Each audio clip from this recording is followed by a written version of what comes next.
Welcome back to my YouTube channel. Simple ಆಗಿ ಬಿರಿಯಾನಿ ಹೇಗೆ ಮಾಡೋದಂತ ನೋಡೋಣ ಬನ್ನಿ. ಒಂದು ಬೌಲ್ಗೆ ಚಿಕನ್ ಹಾಕ್ತಾಯಿದ್ದೀನಿ, 2 spoons of chilli powder add ಮಾಡ್ತಾಯಿದ್ದೀನಿ, 1 ಸ್ಪೂನ್ ಆಫ್ ಧನಿಯಾ ಪುಡಿ, 1 ಸ್ಪೂನ್ ಆಫ್ ಚಿಕನ್ ಮಸಾಲ, ಸ್ವಲ್ಪ ಪೆಪ್ಪರ್, ಸ್ವಲ್ಪ ಅರಿಶಿನ. ನನಗೂ ಗೊತ್ತಿರಲಿಲ್ಲ ಈ ಥರನೂ ಮಾಡ್ಬೋದಂತ. ನಾನು ಫಸ್ಟ್ ಟೈಮ್ ಟ್ರೈ ಮಾಡಿದೆ, ನೋಡ್ತಾ ಇದ್ದೆ ಟೇಸ್ಟ್ ಸಕ್ಕತ್ತಾಗಿ ಬಂದಿತ್ತು.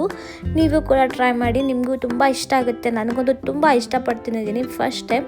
ನಾನು ಅಂದ್ಕೊಂಡೆ ಆಮೇಲೆ ನಮ್ಮ ಅಮ್ಮನಿಗೆ ನಮ್ಮ ಅಪ್ಪನಿಗೂ ಮಾಡಿಕೊಡ್ಬೋದು ಅಂತ.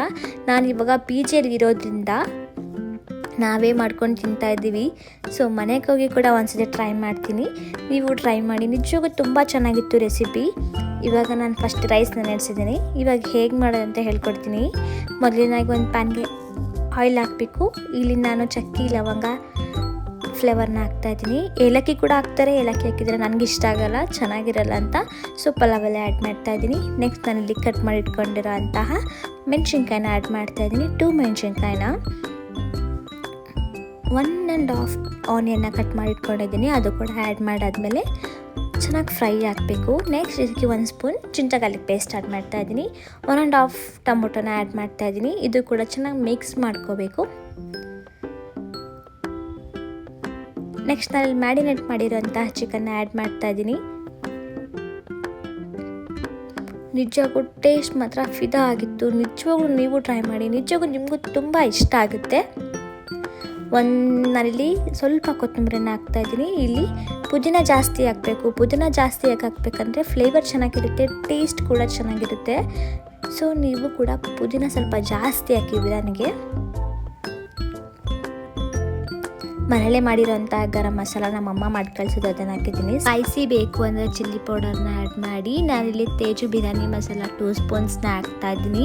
ರುಚಿಗೆ ತಕ್ಕಷ್ಟು ಉಪ್ಪು ಹಾಕಬೇಕು. ನೆಕ್ಸ್ಟ್ ಇದನ್ನು ಕೂಡ ಚೆನ್ನಾಗಿ ಮಿಕ್ಸ್ ಮಾಡ್ಕೋಬೇಕು. ಚೆನ್ನಾಗಿ ಮಿಕ್ಸ್ ಆದಮೇಲೆ ನಾನಿಲ್ಲಿ ರೈಸ್ನ ಆ್ಯಡ್ ಮಾಡ್ತಾಯಿದ್ದೀನಿ. ರೈಸ್ ಹಾಕಿದ ತಕ್ಷಣ ಚೆನ್ನಾಗಿ ಮಿಕ್ಸ್ ಮಾಡ್ಕೋಬೇಕು. ಮಿಕ್ಸ್ ಆಗಲಿಲ್ಲ ಅಂತಂದರೆ ಮಸಾಲೆ ಎಲ್ಲ ಒಂದೇ ಸೈಡಿ ಆಗುತ್ತೆ, ಆವಾಗ ಚೆನ್ನಾಗಿರಲ್ಲ. ಸೊ ಎಲ್ಲನೂ ನೀಟಾಗಿ ಮಿಕ್ಸ್ ಮಾಡ್ಕೋಬೇಕು. ನಿಜವಾಗ್ಲೂ ನಾನು ಅಂದ್ಕೊಂಡಿರಲಿಲ್ಲ ಈ ಥರ ರೆಸಿಪಿ ಮಾಡ್ಬೋದು, ನಾನು ಮಾಡ್ತೀನಿ ಅಂತ. ಬಟ್ ಟೇಸ್ಟ್ ನಿಜವಾಗ್ಲೂ ಚೆನ್ನಾಗಿತ್ತು.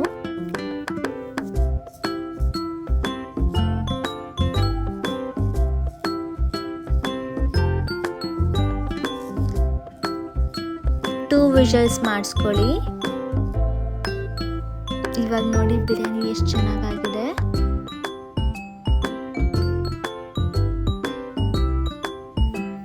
ನಿಮಗೆ ಈ ವಿಡಿಯೋ ಇಷ್ಟ ಆಗಿದ್ರೆ ನನ್ನ ವಿಡಿಯೋಗೆ ಸಬ್ಸ್ಕ್ರೈಬ್ ಮಾಡ್ಕೊಳ್ಳಿ, ಕಮೆಂಟ್ ಮಾಡಿ, ಲೈಕ್ ಮಾಡಿ.